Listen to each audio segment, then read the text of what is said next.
Hey, how's it going guys? My name is Eelwood and today we're going to be taking a look at Hardcore Mecha, a game recently released on Steam, and to answer the ultimate question, is it worth your time?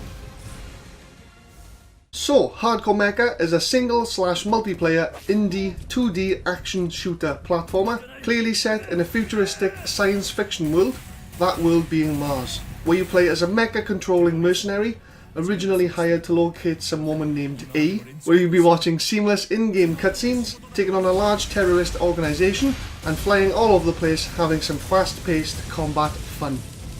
So, aesthetically, if you haven't noticed already, the game is definitely Japanese anime inspired, giving the game a good old-fashioned hand-drawn feel. You'd swear the game is based on an actual anime due to the general quality of things like character designs, cinematic scenes and dialogue, but it actually isn't.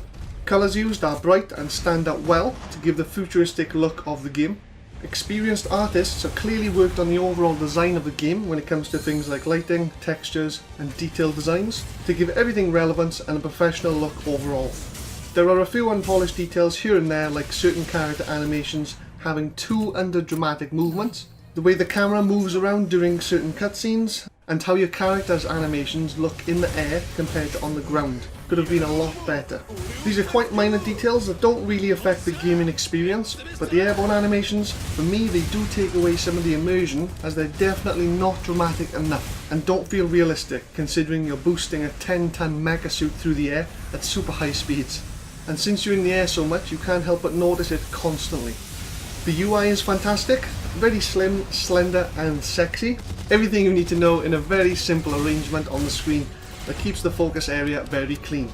Very detailed foreground and background design with good scaling and detail to keep everything immersive and realistic. Level layouts are pretty large, a lot larger than I first expected, especially in the later, more platformy stages. Plenty of things to do on each stage with varied challenges throughout. Seamless transitioning into cutscenes and boss fights as mentioned earlier. Although the game is mainly 2D, it does have a few 3D rotating things like certain enemies and airborne objects to give better perception of specific things to add to the immersion of the visuals. Character and enemy designs are also good. I especially like the melee animations in this game. Good, dramatic, powerful animations with good knockback and screen shake effects to really add a feeling of power to yours and your enemy's melee attacks. Bosses are also very unique and interesting in design and keep you on your toes as you complete each stage. The OSTs in Hardcore Mecha are actually pretty good. I find soundtracks in futuristic games can be hit or miss these days, but they've done a good job in this game. It's the kind of music you'd expect to hear if you were watching an anime series. Fully orchestrated soundtracks with only a few futuristic sound effects here and there. Very high quality and unique music to match the gameplay at the time very well. Plenty of guitar for intense fight scenes, subtle piano keys for tension building stages, high violin notes for the more covert areas, and even the rare operatic vocals for the most important of battles. And let us not forget the Dragon Ball Z themed main menu OST, that's pretty good as well. All these points combined with a consistent, simple and distinctive melody for each soundtrack gives a certain level of quality that is very consistent throughout the whole game. You swear you're watching an anime movie rather than playing a game. The general sounds in Hardcore Mecha are also good quality. Weapons sound realistic and satisfying. Rocket boosts, mechanical footsteps and general machinery sounds match the animation very well and provide good immersion. The voice acting is brilliant. Although I don't speak Japanese, they all sound like professionals to me when comparing them to subbed anime, giving scenes of dread, tension and loss a very realistic, immersive feel. Overall, brilliant effort to the sounds of Hardcore Mecha.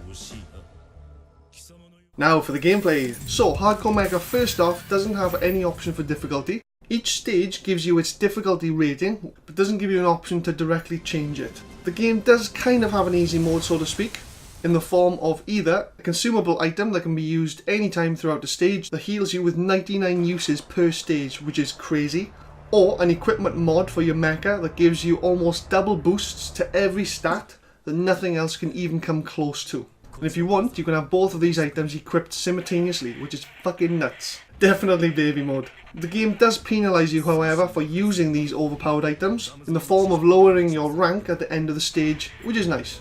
The healing item lowers your rank per use, so expect an F after 4 to 5 uses, and the mod just reduces your maximum rank to a D, which is reasonable I feel to make the game easier. I personally didn't use either item on my playthrough until much later on in the game, which I'll go into later. So as I said before, you play as a mercenary named Tether, I think. You and your friend Edgar are employed to help the United Nations force find a woman named A, who's being held in a mine somewhere. As you progress in the game, you find out that a terrorist organisation have been killing civilians to get revenge for how their people were treated on Mars. Now, I'm not gonna lie, I did get bored with the dialogue after the second mission, all the way to about the 9th mission, when it started to actually get interesting again. I've even tried to watch back over my recordings to double check what actually happened in the time I missed, but I skipped the dialogue so fast I can't hardly read it properly. But when I did start to get interested again, this terrorist group are essentially starting a war with everyone on and around Mars. There's a few sad cutscenes too, which I was very surprised about, but that's when I did start paying attention again. So, as I mentioned, the single player game works on a mission style system. You essentially select a mission, you go through 3 to 4 screens of platforming, machine destroying, flying all over the place fun, then you face a boss at the end and complete the mission.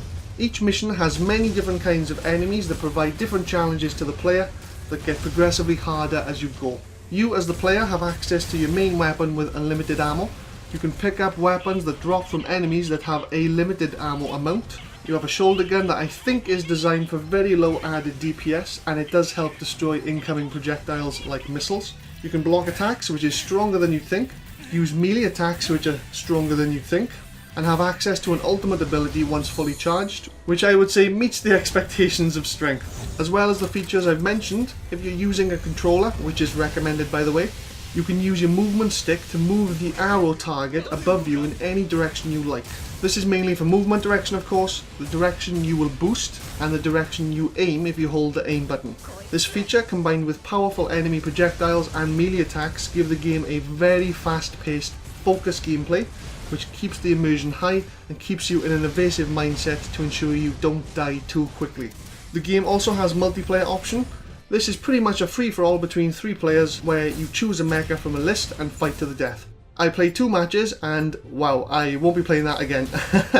It's a bit laggy, very boring, and terrible pathing if you want to use melee on other players. Not recommended. I would say Hardcore Mecha personally is a pretty hard game.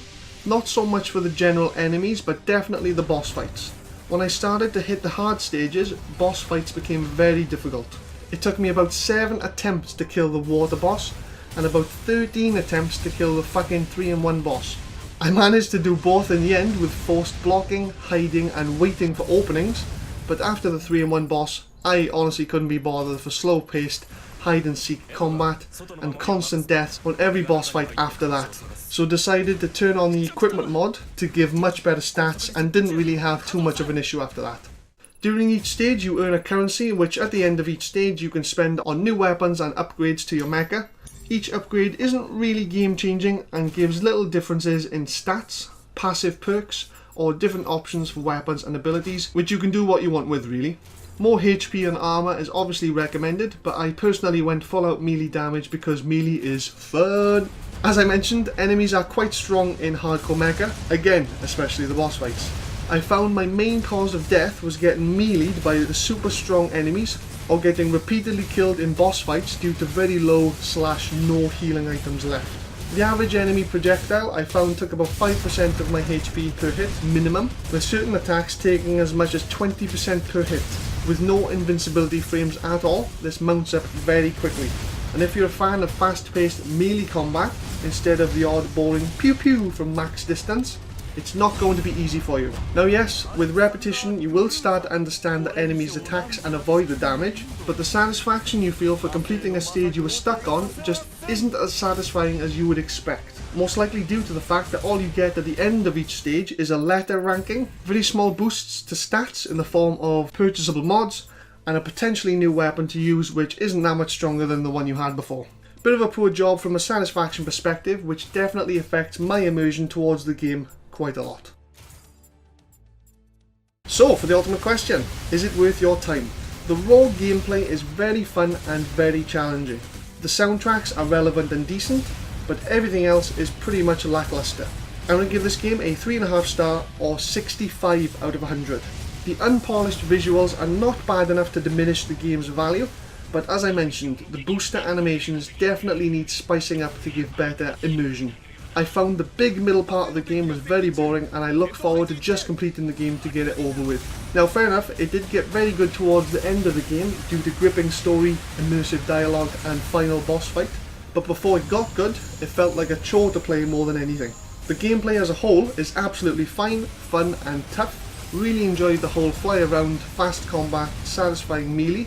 Now I love tough games, but the only thing that puts me off the medium to high difficulty of Hardcore Mecha is again the fact that you don't feel rewarded after wasting potential hours of your time dying over and over to complete a stage and tough boss fight at the end, when you can chuck on the OP mod or healing item and smash the level with no issues. If they integrated better reward systems at the end of each stage, like visual upgrades, more dramatic weapons and much better mech mods that you can't get through using the baby mode items, then this game would have a considerably higher rating for me, and learning boss moves and attacks would be a lot more welcomed and tolerable. The dialogue cutscenes in the first 5 stages I found were so boring and dull, I actually lost attention to them and skipped most of them until the dramatic things started to happen. I don't like how the game isn't fully voice acted with only certain scenes being voiced. To me, you should voice it all or voice none of it. I hate the fact that the artwork of the characters look really good in dialogue, yet in game their heads are made huge compared to their bodies. Yes, I get this allows facial features to stand out more so you can actually see the character, but again it affects immersion as it's not consistent and doesn't commit to the look of each character. Even your mech's head is way bigger in game than it is in a cutscene. So what if we can't see their features properly? The camera is at a distance anyway. It does take away from the professional feel and gives the game a slightly childish look, which is a shame. The multiplayer is terrible, the immersion isn't great, and the game was definitely not worth the £13 I paid for it.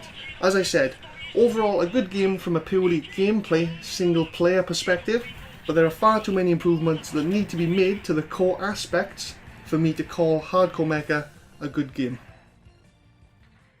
Well guys, I hope you enjoyed the video. If you did, leave a like. Subscribe if you want to see more games I'll be reviewing each week, and keep those comments coming as well guys, it's gone quiet again. But as always, all the best guys, take care.